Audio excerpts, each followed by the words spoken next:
In the rugged mountains of southwest Pakistan lies its largest province of Balochistan. Far from the bustling cities of Lahore and Karachi, this region has been the battleground for a 60-year-long insurgency by the Baloch ethnic minority. Al Jazeera's Islamabad bureau chief Ahmed Zaidan is heading into the heart of that insurgency. It's been a 7-hour drive, which started from the provincial capital of Quetta.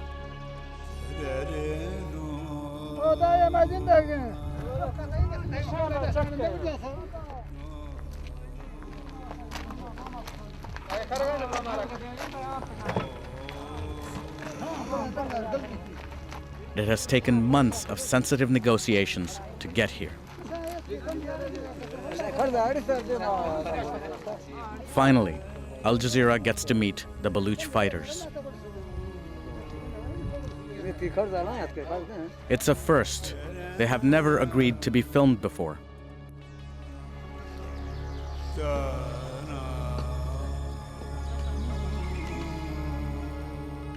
As some prepare breakfast, others prepare to receive their leader.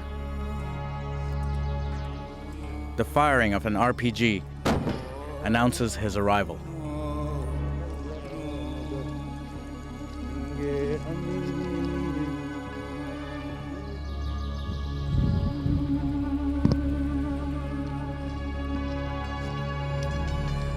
And the leader is escorted to meet Zaidan.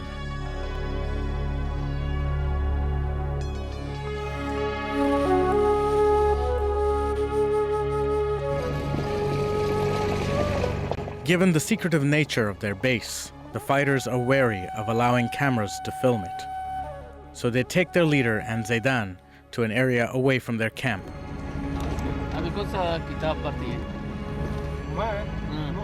The Baloch uprising against Pakistan's government has received little attention worldwide.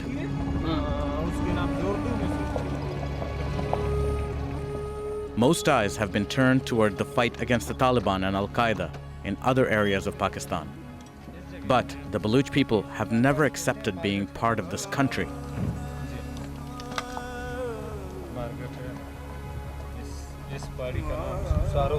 Many of them demand greater control over Balochistan's natural resources and mineral riches.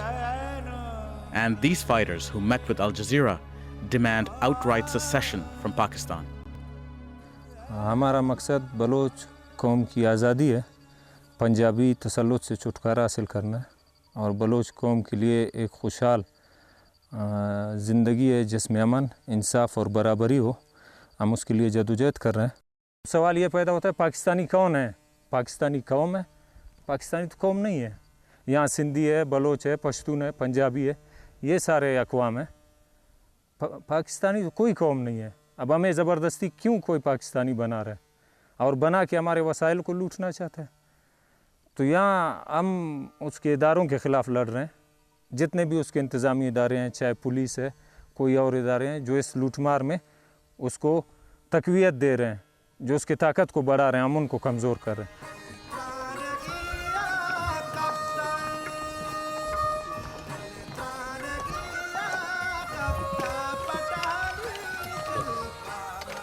Obsessed with secrecy, like most guerrilla movements, the Baloch insurgents fight in separate, independent groups, with elusive leaders whom very few can identify.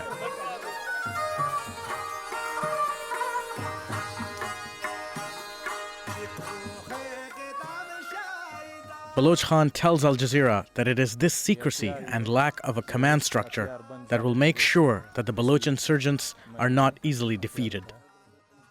हम एक मरकज़ एक जगह नहीं बनाना चाहते, शायद नहीं चाहते इसलिए कि तामिल टाइगर्स का आप लोगों के सामने है कि एक बिल्कुल वो उन्होंने एक मुनज़्ज़म फ़ौज बनाई जिनका यूनिफॉर्म था और एक ख़ित्ते में उनका हाई कमांड भी आके ज़ाहिर हुआ। करते करते कुछ सालों में उन्होंने शिकस्त देखा। कुछ ऐसे वजूहात हैं, इसी वजह से हो सकता है आगे जाके जब ज़रूरत महसूस होगा हम एक होंगे, एक यूनाइटेड क्यों, हम एक कौम है, हम इस कौम की आज़ादी के लिए लड़ रहे हैं। Baloch fighters say that it is this burning desire to free their land from Pakistan that sustains them in this harsh environment. But as they fight for separation, they blame the Pakistani army for instigating the conflict in the first place. और ये जंग हमारे हाथों से ज़्यादा पंजाबी के हाथ में है, पंजाबी आर्मी के हाथ में, कि वो उसको किस तरफ ले जाना चाहता है। वो ज़्यादा बलोच पे प्रेशर डालेगा, वो ज़्यादा दबाने की कोशिश करेगा, हम ज़्यादा उभरेंगे।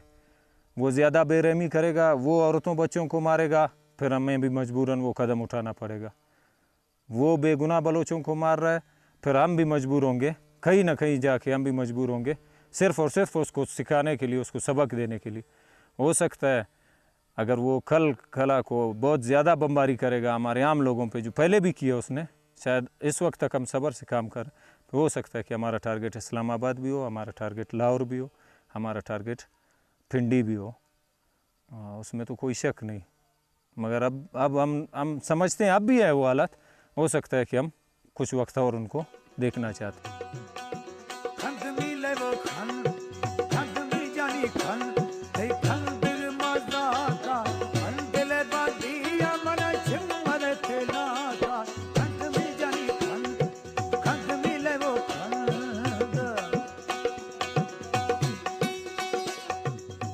Baloch Khan's ancestors, the Baloch people, traced their roots to ancient tribes from around the city of Aleppo in Syria. They believe these tribes migrated to this region in pre-Christian times. Over the centuries, they say, this rugged landscape sheltered them from numerous invading armies and helped the Baloch people maintain their independence.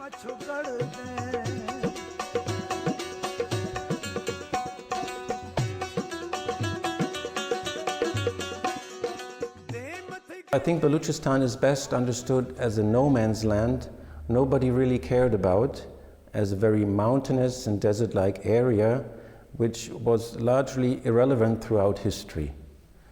For that reason, Balochistan served very well the purpose of being a refuge area for people who could not be accommodated in the Indian or Iranian empires, who moved to today's area, to Balochistan, taking refuge and carving out some space for themselves. According to Baloch perception, the Baloch see themselves as people of Arab origin. Some Baloch scholars even see the Baloch as conquerors moving eastward, always in search of freedom and self-determination.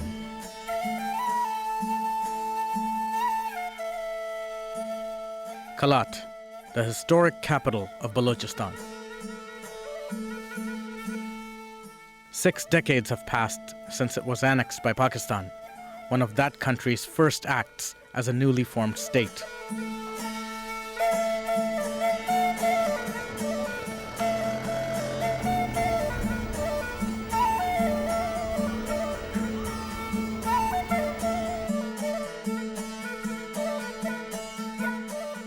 Al Jazeera met with Emir Muhyiddin, a prince of the royal family that ruled Balochistan at the time that Pakistan took over.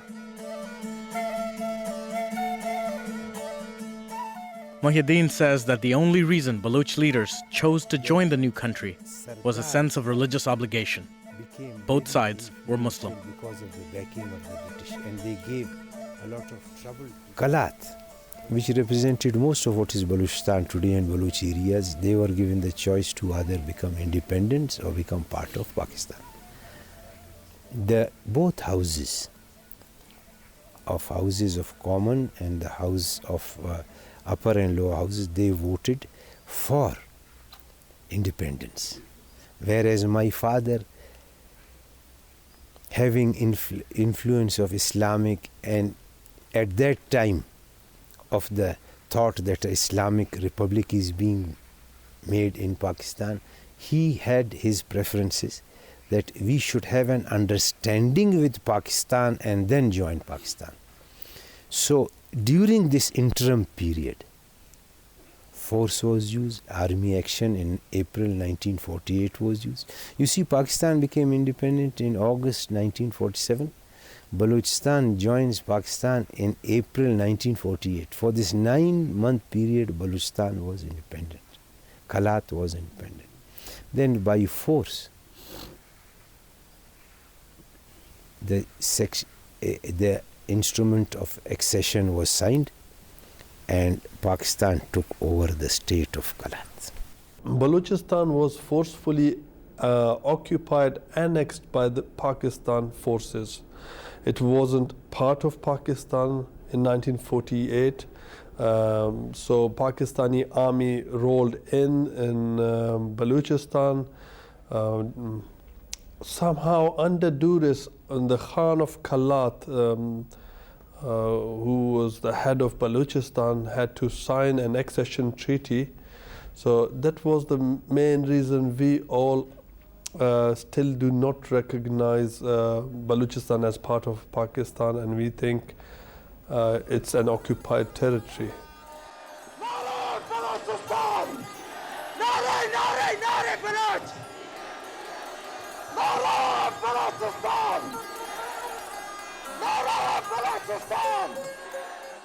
Over the last 6 decades, the Baloch rebellion and Pakistan's suppression of it has claimed thousands of lives. Among the dead are many key leaders of the insurgency.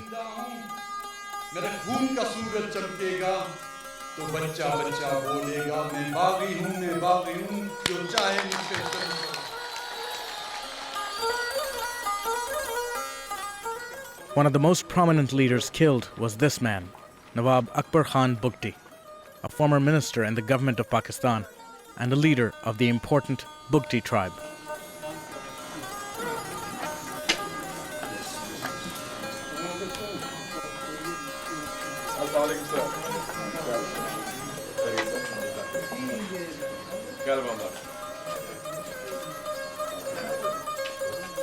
At 80 years of age, he led the rebellion when General Pervez Musharraf was president.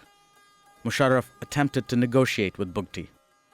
We found Nawab Akbar Khan Bugti very reasonable, amenable to compromise, willing to discuss, willing to listen, and willing to settle.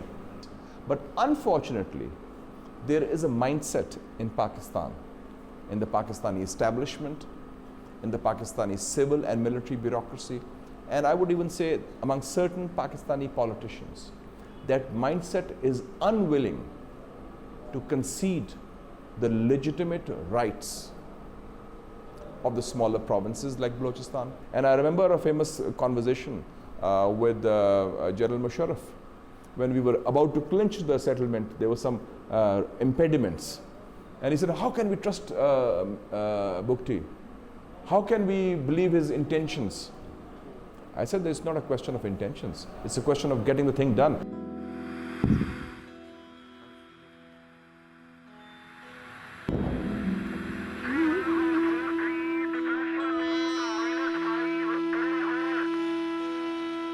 When negotiations failed, the Pakistani army attacked Akbar Bugti's home village in December 2005. 8 months later, he was killed in a mountain hideout, along with 32 of his tribesmen.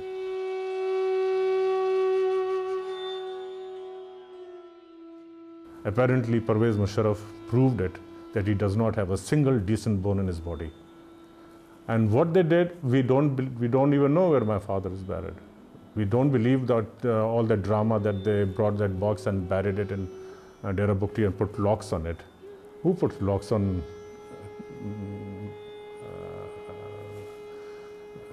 caskets and all that? Nowhere in the world, but in this country, you do all these stupid things, and you expect the people to praise and to say, oh, gee, we are the well-wishers of Pakistan. How can you expect any Baloch to be a well-wisher when you treat the Baloch like this, or our elders like this?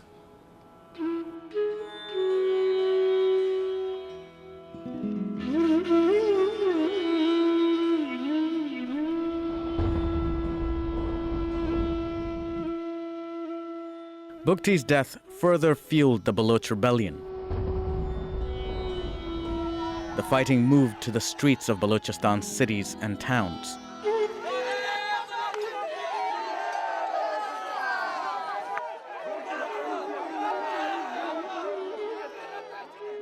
Angry protesters targeted the symbols of Pakistan.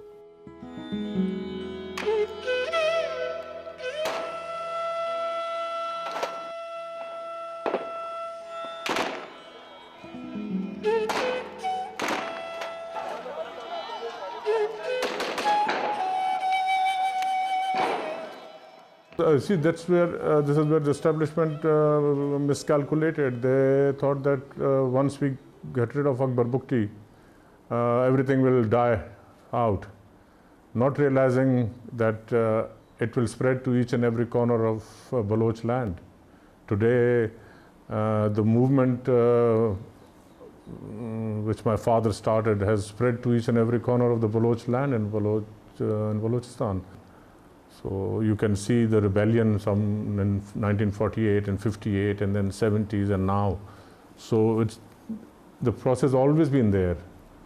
And like I said, every nation wants to be free. And if the Baloch wants to be free, there is nothing wrong with that.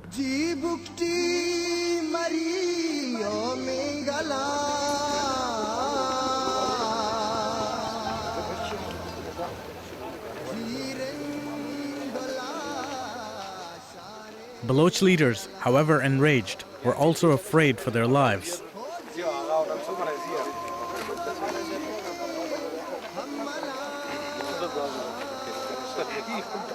Following the killing of Akbar Bukti, they gathered in Kalat, the former Baloch capital, to reevaluate the insurgency.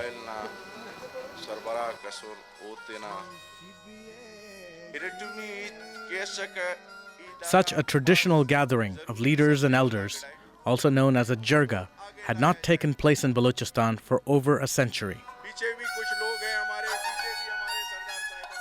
I called a jirga after 137 years. My great-grandfather Amir Khudaydat Khan called a jirga, and then I called a jirga in which 99% or let's say 98% of the Baloch participated. All the tribes participated, whether it was political parties, all political parties also participated. There was a jirga here. All the sardars, all the political parties, they were here, and they all declared that we want our position which was before 1948. It was semi-independent. I don't say that even during the British we were absolute independent, but they were semi-independent. Few narrow-minded bureaucrats sitting in Islamabad, you see, with the mentality of a colonialist, they still overrule everything. They haven't learnt a lesson from Bangladesh. Bangladesh became independent. Bangladesh, they lost opportunities. And then they recognized Bangladesh themselves.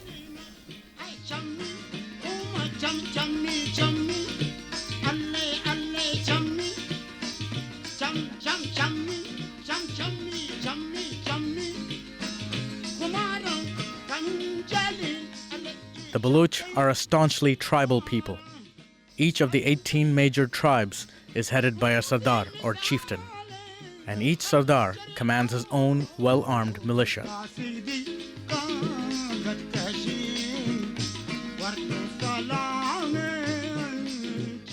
The Mengals are one of the largest Baloch tribes, and its chieftain is Sardar Ataullah. Al Jazeera's Ahmed Zaidan met Ataullah in his stronghold.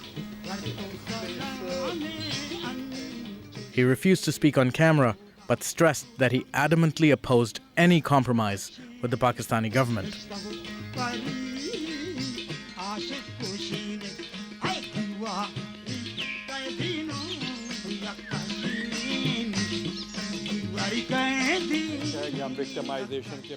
A few weeks after Al Jazeera met with Ataullah, Pakistan's Prime Minister Yusuf Raza Gilani paid him a visit to persuade him to reconcile. But the Sardar was unmoved. मैं मशकूर हूँ उनका कि वो तशरीफ़ लाया हमारे साथ बैठे चंद गप्पे की अपना वक्त ज़ाय किया हमारा तो वक्त होता ही नहीं है अपना वक्त ज़ाय किया.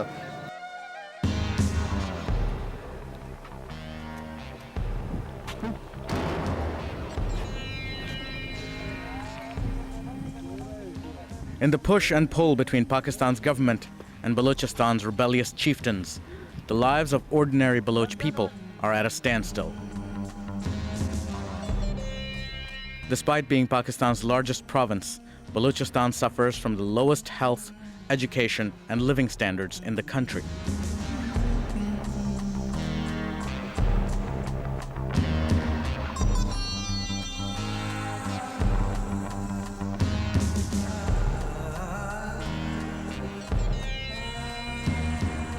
And the answer to the question of who is to blame for this chronic underdevelopment depends on who you ask. People say that we don't have agriculture because there's no electricity. They come and blow up the pipelines. They come and blow up the electric power lines, the pylons. They come and blow up the gas installation. They want to blow up the gas. They want to come and blow up the railway track. And they want to come and sort of, try to hijack an aircraft. They make an attempt and kill the settlers. They want to come and destroy the schools. They want to come and kill the teachers. And any foreign investor who comes in. Now what are they doing? Are they helping any Baloch cause? I would like to say they are the biggest bloody hurdle in the way of getting the Baloch cause. So what they are doing, they are exploiting the right reasons for wrong ends. Basically, Sardar are elected by the people historically, and they do not serve. They should not serve Pakistan. They should serve the people of Balochistan.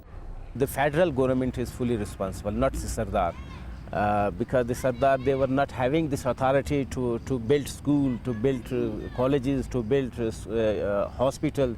The federal government from 1947 yet till now, they have not paid attention to this area. What about all those Sardars who are not anti-development? I have not seen any development in their areas. Let's go start from Karachi. We go to Lasbela, Jam's area. Jam has been pro-establishment since day one. Let's go to the Jamalis. They have always been in government. Let's go to the Maksis. Let's go to Zeris. Let's go, you name it. Except for Murray, Bukti, Mangal, these three bad Sardars. What about all the good Sardars? Show me one college, show me one clinic, show me one hospital, show me one library, show me one school where they will send their own children.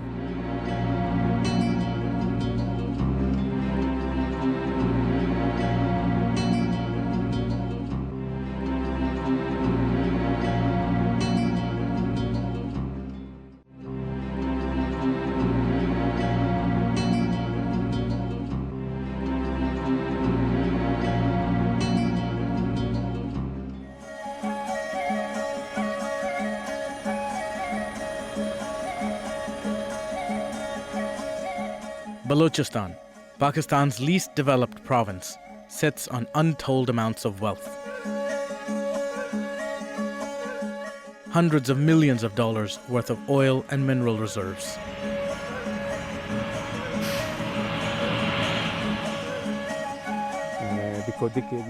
At the University of Balochistan, Dr. Abdul Salam has studied these natural resources for years.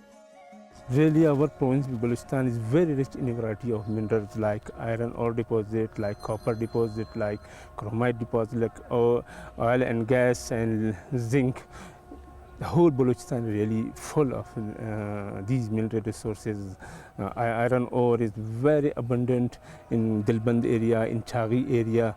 More than 200 million ton iron is present in the Dilband area, more than 70 million ton iron is present in the Chaghi area. Similarly, copper is quite in a huge amount is present in the Chaghi area, like Sandak, like in the Kodik area.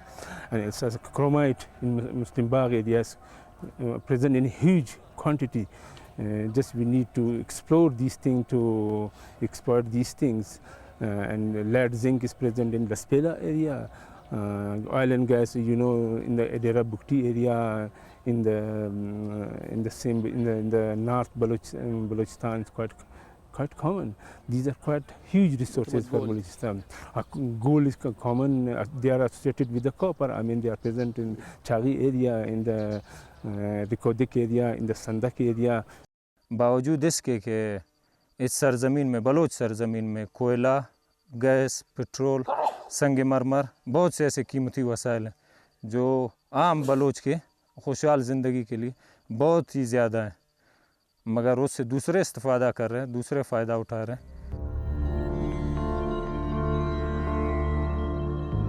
आगाज़ हकूक़ बलोचिस्तान से इस सूबे में समाजी और इक़्तिसादी तरक्की के एक ऐसे दौर का आगाज़ होगा जिसमें इस्तिसाल नहीं बल्कि इंसाफ होगा।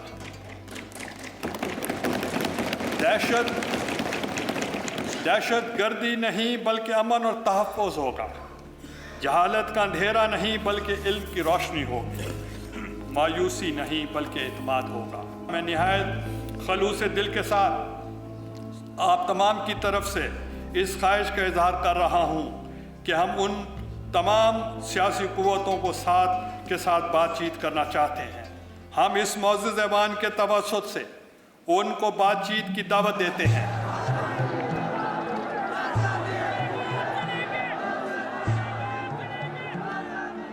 After decades of fighting, the chieftains and the people of Balochistan were in no mood for dialogue.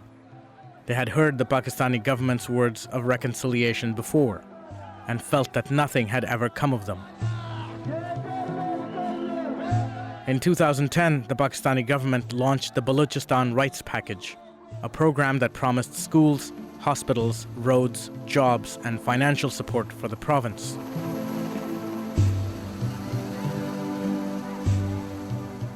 But on the streets of Balochistan, its people rejected the program, and the Baloch chieftains scoffed at the offer and refused to accept what they called the government's charity. This is a sort of a zakat that has been given for the Baloch. And most of the people who are sitting in the government, maybe it suits them to do some corruption. But as far as the Baloch is concerned, they don't want any zakat, they don't want charity. So provincial autonomy, development, these are, as one of your generals once said, peanuts for us. Slavery or high wages is not the substitute of independence. Suggesting to simpler people that we are ready to talk, whereas they're not. Concentration on armed struggle should be diverted to elsewhere. People giving up, people hoping, expecting. This is the port of the city of Gwadar in southwestern Balochistan. Sitting on the Arabian Sea, it's a place that went from a fishing village to a full-fledged port city within the last decade.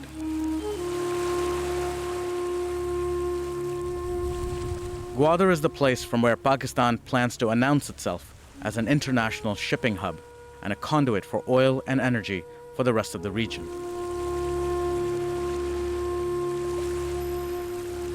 Small wonder then that the country's government is vigilant about security here.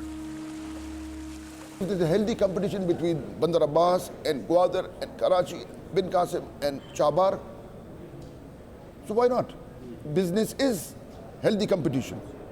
You see, now it depends on us that we should bring peace, we should give security to businessmen, and we should make this port a more viable, more marketable port than the others. You see, we should get into a competition. So if we, from now on, start thinking that there would be an unhealthy competition, no, I don't believe in that.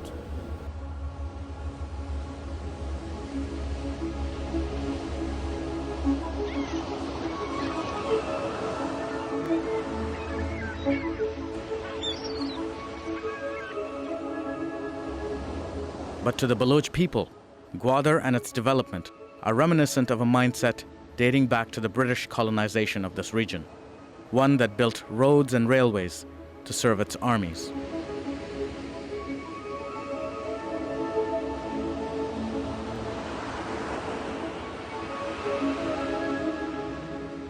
These are destructive as I understand it. This is to sort of occupy you, bring in outside population and exploit your resources. The people who are opposing these kind of activities, they are in a very small number. But their voice can be heard everywhere. Majority of the people They want development and progress. While that may be true, the people of Balochistan don't necessarily want that development and progress to come from the Pakistani government, who they say can't be trusted. That sentiment was clear during a recent visit to Gwadar by the Pakistani Prime Minister.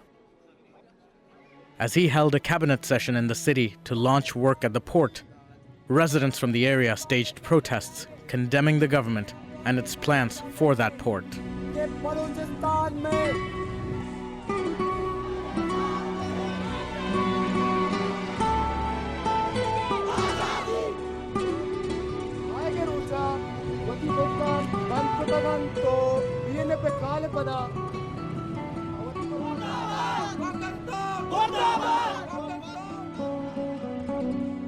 आइए वजीर आला गुशित की चलने अरब के मारा कीशे रस्तगा अमित सरमचारा नि बरकता रस्तगा तमरी वाजा वती चोक्का वती जागा मंगुसा कैसे मर्ची मात पे तो ती चोक्का मंगुसा के काव की बरे और राव की बुरुए बल्कि वती जागा कि इरविन कसगा समाता निसरा कप्तेगा हाँ बगुसा बुरुआ कुआ जंग बकना पपलू से नंगा कदम बड़ा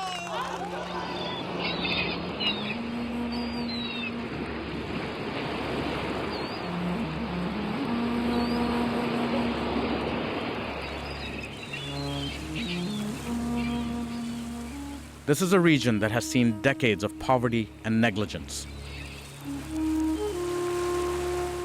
And people here feel that their needs can hardly be addressed by a prime ministerial visit or building a port. Port जब बना तो यहाँ काम भी शुरू हुआ, इक्का दिक्का काम शुरू हो गया था। तो नाम था गवादर के बंदों का कि गवादर के बंदों के काम पे लगाएंगे। मगर गवादर के बंदे अभी बेरोज़गार हैं। मैंने तो पढ़ा नहीं है, मगर यहाँ पढ़े लिखे भी हैं। किसी ने एफए किया है, बीए किए हैं, वो बेचारा बेरोज़गार हैं। यहाँ के जो बंदे सब मचेरे हैं, उन लोगों ने दिन रात मेहनत किया अपने बच्चों के लिए, अपने बच्चों को पढ़ाया है और पढ़ा लिखाया है। किस लिए?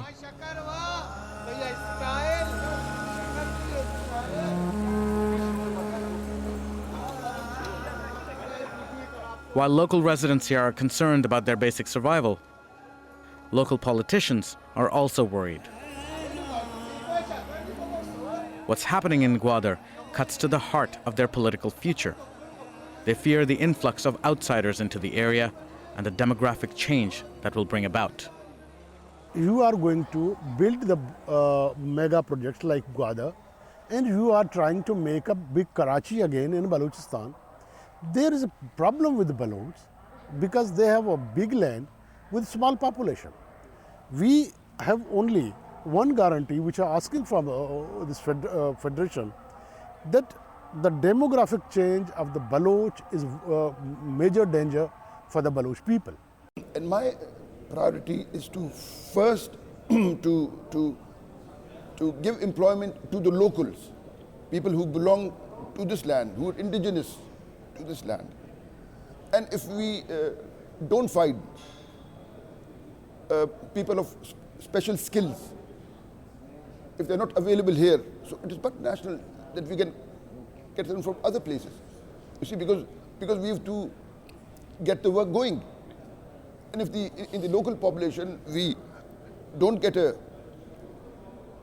person with a particular skill, so I would never allow that work or that project to be stopped over there. No, I would find. But this should be very clear. I've spoken to the Prime Minister, to the high-ups in Islamabad, that people who would come from abroad, come from other places in Pakistan, they may buy property, they may indulge in trade and commerce activities, but we will never allow outsiders to vote here. Is the right to vote? No, not at all. And I'm very clear about that.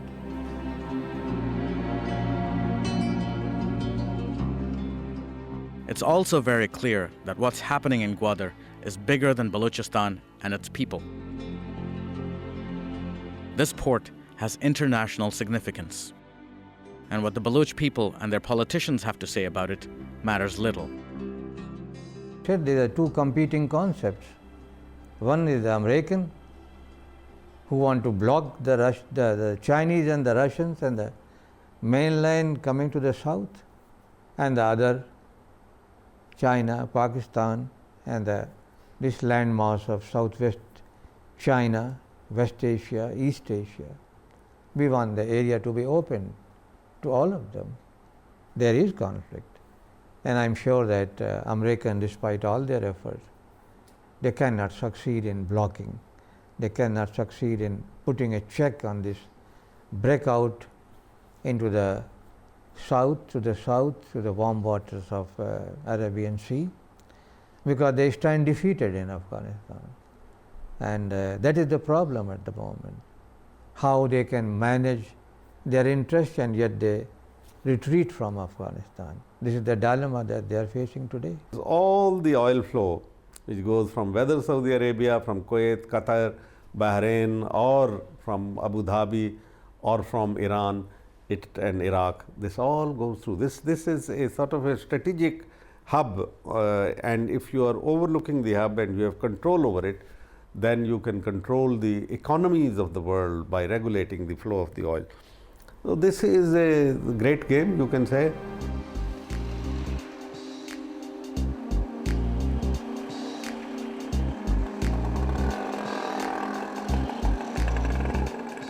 As Al Jazeera's Ahmed Zaidan makes his way back to the Baloch capital, Quetta, there's an overnight suicide attack targeting Pakistani paramilitaries in the area.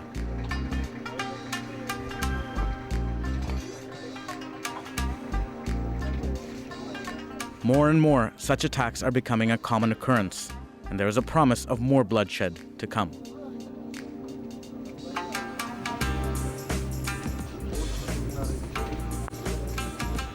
How much of our people are being killed? Our killing is terrorism, their killing is target killing by us.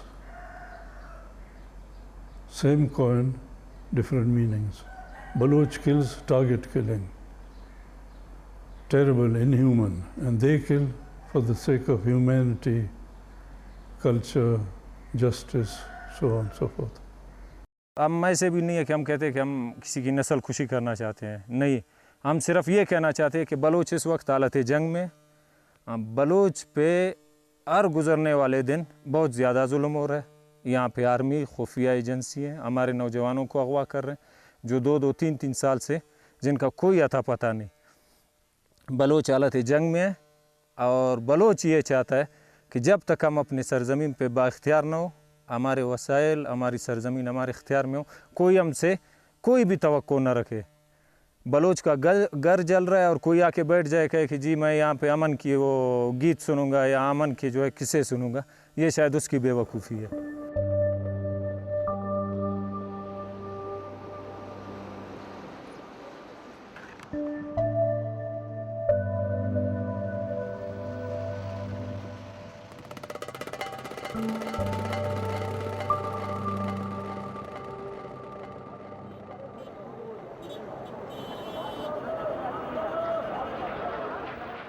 Pakistan's paramilitary forces have been relentless in their crackdown on rebels in this area for years.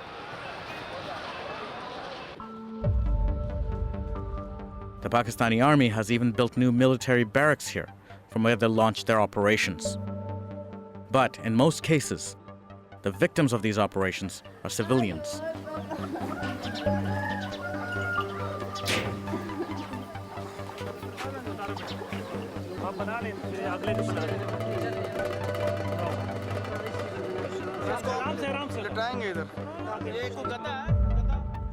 As their body count rises, chances of an end to the attacks and counterattacks seem bleak.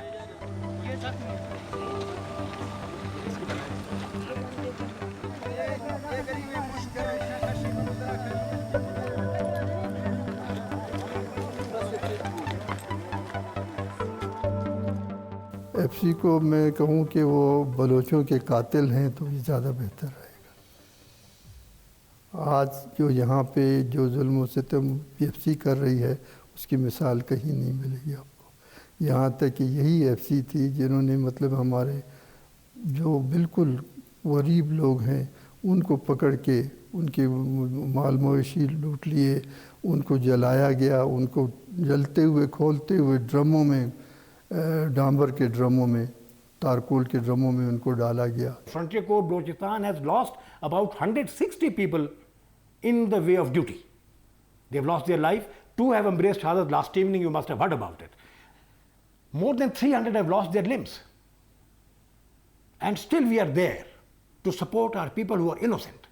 They are only very limited class of the terrorists, and we will make sure that over our dead bodies we will not let them radiate and spread more terror. Yes, we will have to sacrifice our life. So that is why they find FC to be standing like a tall wall.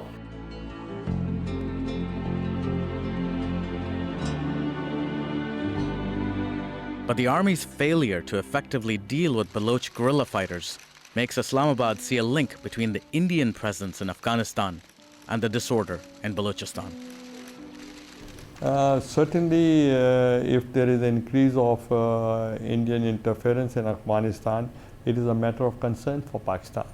Is there interference of India in Balochistan issues and troubles? I've already raised up with Dr. Manmohan Singh, the Prime Minister of India. After the arrival of America, once again, Indians came riding on their back, so they are taking actually what is called a free ride on the American shoulders, and they came into Afghanistan and they started spreading their tentacle, and they are up to their old games. So behind this entire turmoil that one sees in Balochistan. Well, there was a thinking in the United States that they wanted to separate Balochistan from Pakistan, so that in case Pakistan does not play the game with them, they could make use of the Balochistan territory as a separate independent state. And this was also the purpose of the Indians. So Indians and the Americans, they did collaborate, and all the conspiracy which had been going on from Afghanistan in particular and from other areas by American agencies, it was with that purpose, that they wanted to create an alternative, an independent Balochistan.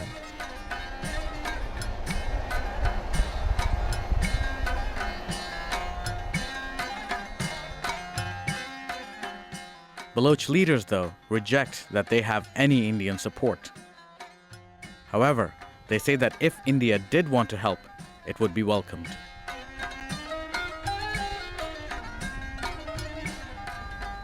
Even swine wants to help us. India is human, Hindus. What is strange about India for us Baloch, what is not for Punjabis, Americans or English? Is India such a demon?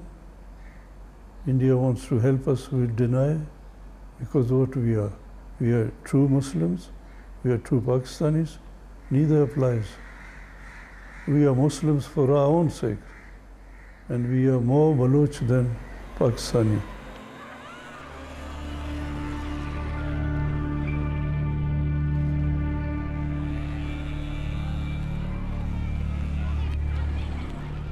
Back in the capital of Quetta, yet another protest. This time by Baloch women.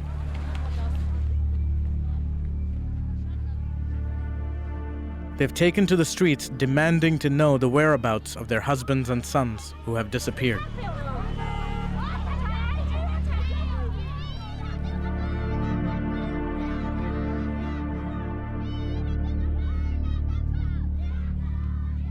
Hundreds of young Baloch nationalists and activists have been picked up by Pakistani security over the last decade.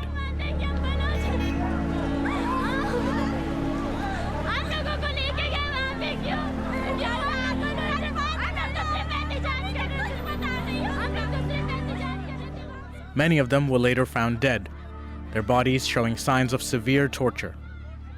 For the families of the missing, such street protests have become an everyday activity. कुछ ऐसे areas भी है उनका approach media तक नहीं है, उनको media तक रसीद नहीं है, इस वजह से ये मुश्किलात हो रहे हैं। तो दूसरी जो इस हवाले से जो हम लोगों ने 1100 का फिगर कम्प्लीटली मुकम्मल किया है 3 महीने के अंदर, वो भी हमने अपनी मदद आपके तहत किया है। मुश्किलात भी ज़्यादा है, वसाइल भी हमारे पास, हमारे तंजीम के पास इतने नहीं है। तो इससे मालूम होता है कि इन ऑपरेशन के दौरान हज़ारों लोगों को उठाया गया है बलूचिस्तान से। Missing people is another controversy. Let me tell you, starting from 12 to 13,000 people 3 to 4 years back, they have come down to only few hundred, let's say a little over 200. Either that demand was wrong or people have come back. If they have come back, has anybody said